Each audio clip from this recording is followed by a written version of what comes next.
Há muitos anos, a Anvisa aprovou o medicamento Invega Sustena. Esse medicamento é bastante importante em casos psiquiátricos, por exemplo, e, apesar da aprovação pela Anvisa, a ANS até hoje não incorporou formalmente o Invega Sustena dentro do rol de procedimentos. O que acontece na prática? Na prática, isso muitas vezes faz com que algumas operadoras de saúde só cubram o fornecimento do medicamento Invega quando o beneficiário está internado. Quando ele está internado, muitas operadoras fornecem, mas quando esse paciente sai da internação, até para evitar uma nova internação, muitas vezes as operadoras de planos de saúde não fazem o fornecimento do Invega, elas recusam o fornecimento do Invega. E por que elas fazem isso?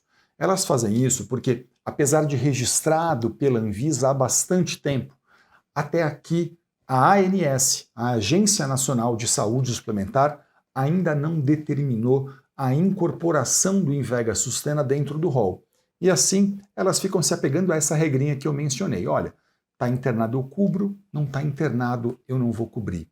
A grande questão é, nós entendemos como eles pensam, mas a minha pergunta aqui é, será que essa interpretação da operadora e da própria ANS, será que ela está em acordo com a lei? Eu sou Elton Fernandes, advogado, especialista em plano de saúde, eu sou professor de Direito e também sou autor do livro jurídico Manual de Direito da Saúde Suplementar. Eu vou ajudar você hoje a compreender um pouco melhor as regras do setor de planos de saúde.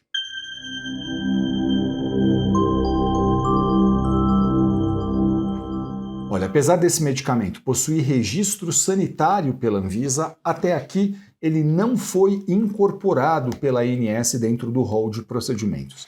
E aí, o que acontece na prática? Olha, na prática é mais ou menos assim.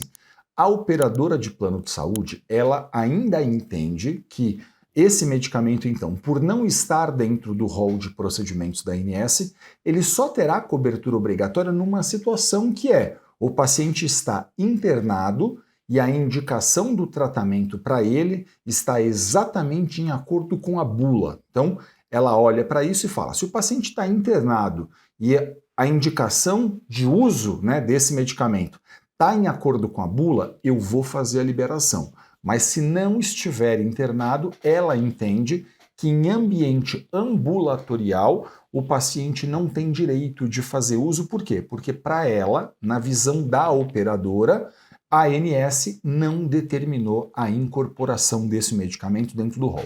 E aí a gente tem um descompasso. Qual que é o descompasso que a gente tem?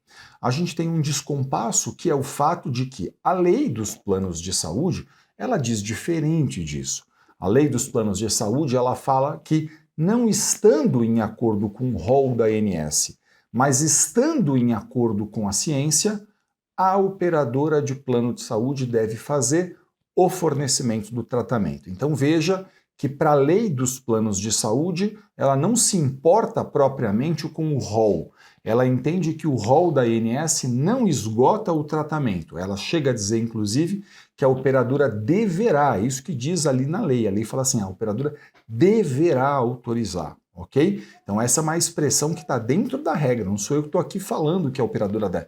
A lei diz essa expressão com toda a clareza. Então, claro, nessa situação, contudo, a gente tem que pensar o seguinte, o que a ANS faz? Olha, a ANS fiscaliza as regras dela, as regras que ela determinou. Então a gente tem que pensar assim, se o seu caso, se a sua indicação está, por exemplo, em acordo com uma regra da ANS, a ANS provavelmente fiscalizará e pode determinar a cobertura pela operadora de plano de saúde. Agora, se o seu caso não está em acordo com a regra da ANS, fazer uma denúncia na ANS pode soar mais como um argumento para fazer pressão na operadora do que propriamente como algo em que eu acredito efetivamente que irá resolver. Por quê?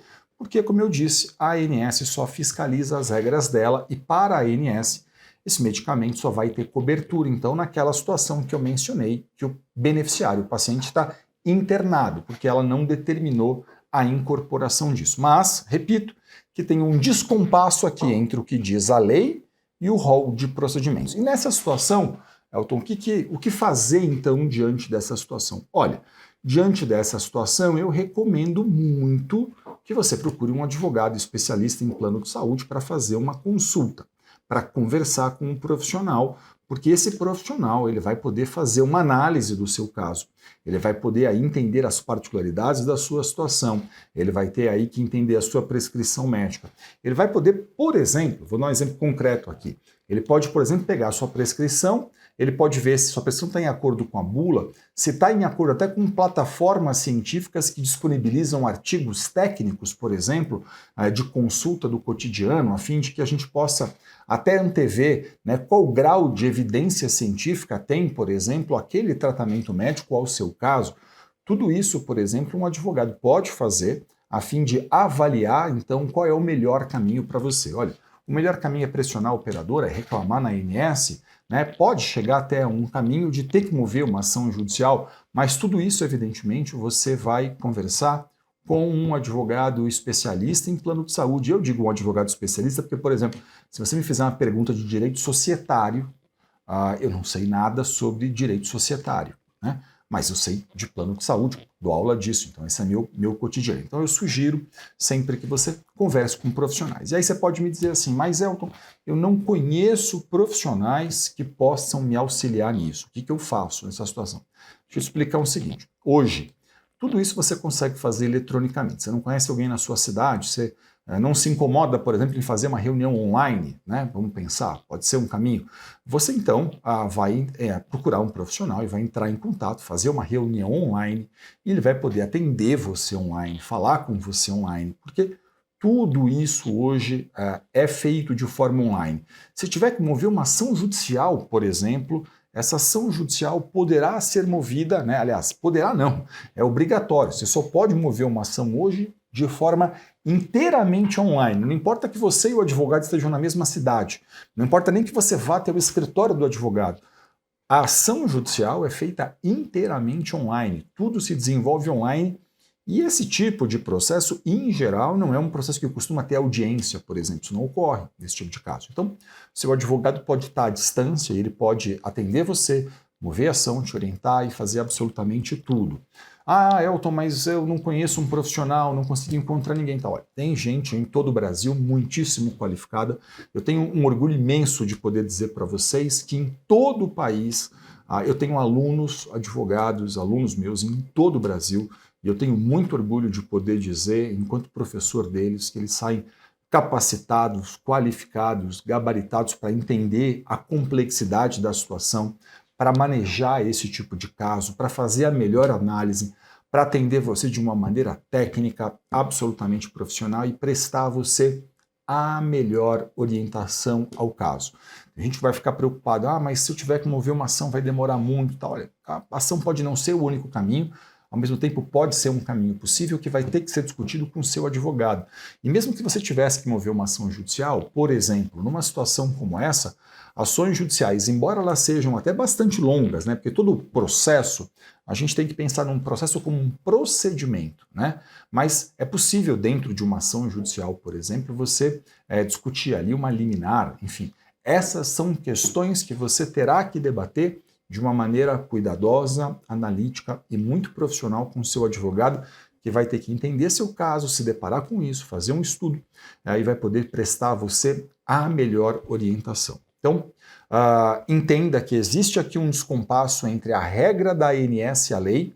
A operadora de plano de saúde continua olhando só a regra da ANS, ao passo em que a lei dos planos de saúde ela é mais ampla do que a regra da ANS. Ela chega a dizer, né, como eu disse para vocês, que os tratamentos cientificamente reconhecidos deverão ter cobertura pela operadora de plano de saúde. Ela chega a colocar isso no imperativo, de forma que é sempre importante, com tudo que você converse com um advogado, e esse profissional vai poder prestar a você o melhor auxílio. Pode reclamar na ANS? Pode reclamar na ANS, não tem nenhum problema. Pode reclamar na ouvidoria do plano de saúde? Pode reclamar na ouvidoria do plano de saúde, não tem nenhum problema. Nada disso atrapalha o seu direito. Mas é importante que você tenha a recusa por escrito da operadora, o seu advogado vai precisar ler isso, interpretar essa questão, Se você tiver cópia do seu contrato, isso pode ser interessante em alguns casos, embora a lei seja sempre superior a um contrato. Então, se eu consigo, por exemplo, enquadrar um caso na lei, eu não necessariamente preciso ter o contrato ali dentro, porque nenhum contrato pode contrariar a lei. E ter, claro, uma boa indicação técnica, um bom relatório, uma boa justificativa clínica, tudo isso é muito importante.